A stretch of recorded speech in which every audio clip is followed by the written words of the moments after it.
Today I wanted to speak to you about setting goals for your dog training program. Now, regardless of where you are in your dog training program, if you're very advanced with your dog or if you're just starting out, one of the things that I like to do is to have some goals, some big overarching goals that are going to touch everything that I do. So the two big goals that I'm always looking for to set with all of my clients and also for my dogs is the first one being clarity and the second one being success. Now, let me go ahead and define to you what clarity means to me.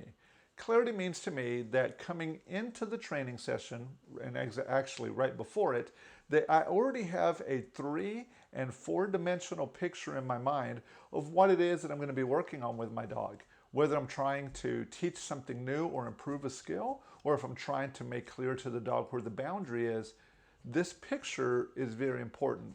And in the way that I train, I tend to have several pictures that are closely related, so that way it's very easy for me to show the dog the difference. So clarity means that I understand how to use the dog's senses, which are the dog's ability to feel, to smell, to hear, and to perceive motion, to really help the dog understand how to get into those pictures. Now, no form of communication can be perfect, but this is why we really rely on the intelligence of the dog's brain to really help us get the dog into that picture. So clarity, again, for me, is having those pictures in my head of what it is that I want my dog to do or where the boundaries are, and then also understanding how to clearly communicate as best I can using the dog's senses to figure out that picture. So that's clarity to me. Now, the next thing is going to be the success rate of the dog. Now, I'd really love it if we lived in a world where it was so easy for me to train my dog that my dog could achieve success 100% of the time.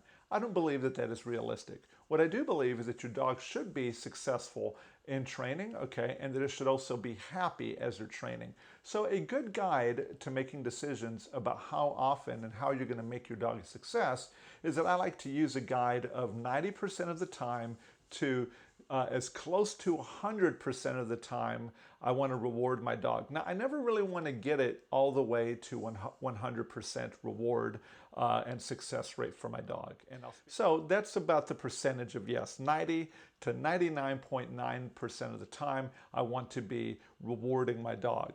Now, the other 1% of the time, okay, up to a maximum of 10% of the time, this is where I'm going to be telling my dog no. Now, when I mean no, I personally do not mean non-reward. I do differentiate for dogs a difference between yes, which means you got it right, and non-reward, which means that wasn't exactly right, let me try to help you out, and no, saying, hey, there's a boundary there, and I don't want you to cross that. So I really don't feel that dogs should be told no, where we're telling that there's a boundary and you shouldn't be allowed to cross it more than 10% of the time. And in all honesty, I believe that it should be much lower than that, closer to 1% or 1/10% of the time.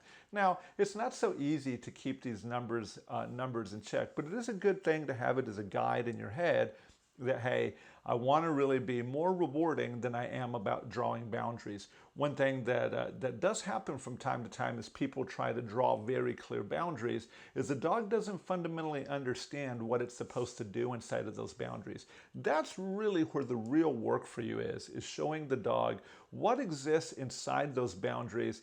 And here it's a very comfortable thing to do, and also if you do it, it's pleasurable and you can become hopeful when you're inside that area. Well, I hope this has been helpful for you, understanding a little bit about how we train and understanding how I set goals for my training program, whether it's, trying to be clear with the dog about exactly the things that we want it to do and where are those boundaries that we don't want you to go out of. And then also, how do I help you become a happy yet reliable dog by really manipulating that success rate? Well, guys, thanks so much for watching. If this was of any help to you, please feel free to give us a thumbs up. And if you have any questions about this or would like to add some comments, leave those down below. All right, guys, hope you are doing well. Talk to you soon. Bye.